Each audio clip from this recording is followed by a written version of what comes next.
A red Ferguson. When you first had it, was it gray? It was gray, but then in later years they went to this color, and we thought in restoring it, it'd look a lot sharper with this than just a solid old gray color. Well, now I think there's a more interesting item in this garage here, right behind us. But also, now this is the Pat and Pearl Lyons farm, and Pearl, come on over by this car here for a little bit. So I also remember growing up here, my brother Pat had a Model T 1927. Well, a 1926 model. A 1926, which in the wintertime you put up on blocks in the corn crib, I think. And you were a senior in high school, and one of the more popular men around town. Well, not only for that reason, but also, well, tell us a little bit about this creature here. Well, this is a restored 1927 Model T. Henry Ford made 15 million of Model Ts from 1908 to 1927, and this serial number on this car is a little over 15 million. So it's one of the very last Model Ts made, and I've been hunting for years for one of these, and finally found one in Illinois that was restored by an old gentleman who's 80 years old, and he did an excellent job of it. And needless to say, I had to give quite a little more for this car than what I got out of the Model T, the 26 Model T that I sold when I got out of high school in 1946. There we are. Yeah. Does the horn work? The horn works. And I think you're the only one that knows how to drive this.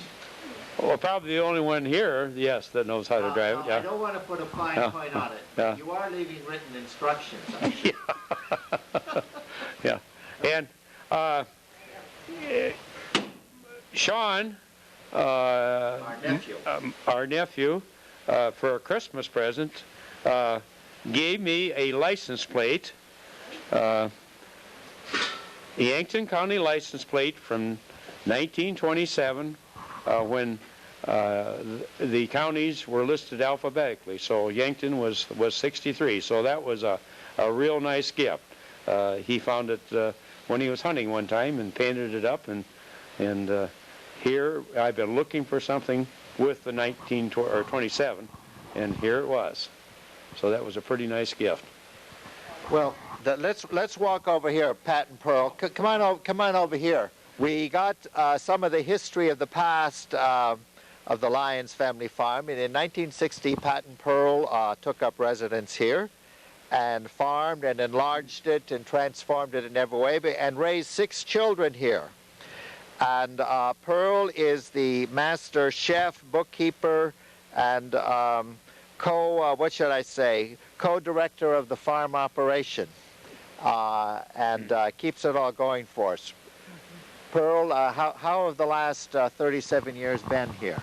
Pretty good. Well, busy. Busy? Busy. Do you think you'll ever be able to cook just for a couple of people? Well, I'm finding it very hard. Very hard. Very hard? Well, in the course of preparing for the auction, a few interesting items are up here that came up from the basement. Well, these are just kind of odds and ends that will be of interest to somebody. But an old, this is a pasteurizer. Yeah. Did you use that? I used that. That's the only thing of the whole kit and caboodle that was mine. Well, this is the important part of the old ice cream maker, and we're not sure where the rest is, but that brings up many happy memories. At picnics, everybody took a turn of the crank, as I remember, and made the ice cream. Well, Bob remembers using that when he was a kid. We all used that. The plumbing. This was the night plumber. The night plumber, yeah. And the day plumber we already pointed out with the outhouse. Yeah. Now let's see. Did we have? Yes, we had plumbing when you came in here. Yeah. Oh, you bet you did. Well, now I noticed in the basement there are a lot of canned or jars of stuff which I assume you have put up. And that's remnants of that. Down in the basement of this house is the cold storage. And I remember Mother would say before supper, go down and get some carrots or go down and get some potatoes, which we had stored in sand in kind of bunks down there. The bunks are still down there. Yeah, they are. Yeah. But you use it for, as we did, also for the canning. The back part, yeah. So The front part we've made into a family room, and then we've got the furnace room. Well, they used to have a crock down there that kept the canned meat in brine. I don't basement. remember the Yeah. canned meat part of it. When Dad and Mother were here? Yeah, and back here, this brick building isn't what a lot of people think it is. That is a building that they used to smoke the bacon and the hams. It never had a chimney on it, but it had a little window where the smoke went out of. And I would guess to this day you could probably still smell that hickory smoke. It was hickory wood that they burned to get the smoke. Well, I remember when the cats or animals would run in there, they would pick up the scent in the bottom. Since we're focusing on there, right to the left of that lovely little hut is where the original outhouse was, which we have spoken about before. So it was not, it may have been inconvenient, but it was not a long walk from this door to that outhouse. Yeah. Well, you remember Don Boyd, the Boyd twins. They're a little older than you, but they were the jokesters of the class. And Don said one day, he said, we had a fire at our place last night in the bathroom, but it was a good thing it never got to the house.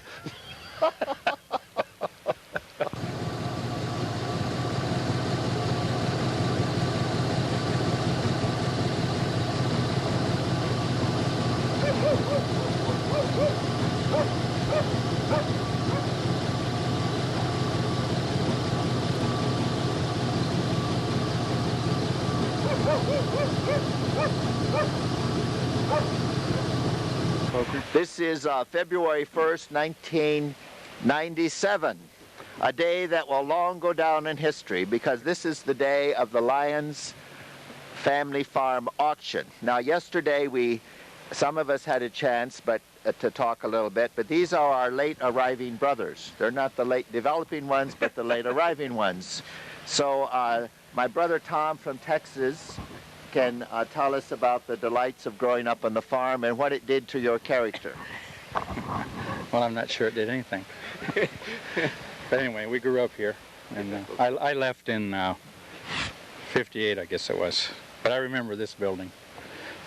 Many hours in here. And I remember one time I grabbed hold of this doorknob, and it was about 30 below zero. And I was in high school, and I told my dad I was going to go south as soon as I got enough money. And I finally got some, and I went. Well, now, Tom, each one of us brothers has special talents. Tom's special talent was driving the neighbors' mules and stacking the hay, and he really was very good very early on driving the tractor. Pat told me he thought you learned to drive the tractor at the youngest age of anybody here. Well, that could be. I think I must have been around 7 or 8. And it was a Model C, which is probably still here. I don't know if he still has it. How did you develop this special gift to work with jackasses? I guess I was born with it. But yeah, I remember the mules. That was the Holzbars mules. Yeah, the Holzbars were neighbors. Actually, both Tom and Jack have a distinction that none of the rest of us do. They were born on this farm. Yes. And Tom was born here in May of 1936. That's right. That's right. Tell us what you remember of that. Well, I don't remember anything. But I was in Oakland a couple years ago, and I ran into Angela, and she reminded me of it. Angela is our cousin. She was a nurse. She wasn't licensed to do what she did yet, but our parents were so poor at that time, and Angela came to Uncle Bill and Mary and delivered you. But she was just here by accident, she said. She was visiting. That's what she told me. Were you here by accident? No, I don't think so. I don't think so. Well, enough of this. No, tell us about you told us you remembered something that Well, you I remember there was a here. manure pile here that accumulated every winter, all winter long, and then we had to haul it off in the spring. I remember that very well. Yeah. Not a pleasant memory. Well, you remember what went on in the barn here where Jack is, all those lovely cows. Milk cows. Twice a day they... Yeah, milk cows and the chickens. I remember that. I also remember when my kids left, all those cows and chickens got sold. Yeah? Well, this morning when we were eating breakfast, we looked out the window and the men were removing the welding machine.